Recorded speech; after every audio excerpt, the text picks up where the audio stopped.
குழந்தையும் தெய்வமும் ஒன்றுன்னு சொல்லுவாங்க. குழந்தைகளுமே இறைவன்கிட்ட பிரார்த்தனை செய்கிறாங்க. நாங்கள் மன்றத்தில் மந்திரங்கள் படிக்கும்போது ஒரு குட்டி குழந்தை என்ன பண்ணுச்சுன்னு பாருங்கள். அது பற்றிய வீடியோ பதிவு தான் இது. வாங்க வீடியோ பதிவுக்கு போவோம்.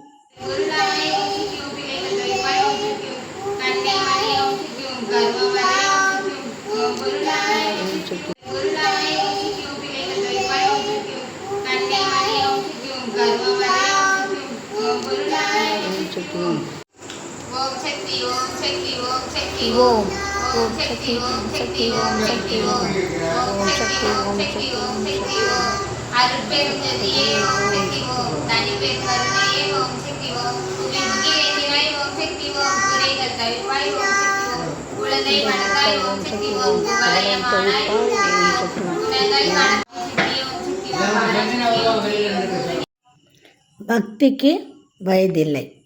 இந்த குழந்தையோட இந்த செயல்பாடு ஆச்சரியத்தை கொடுத்தது. அறம் வீரா சேனலுக்காக அறச்செல்வி. மகிழ்ச்சி. நன்றி. வணக்கம்.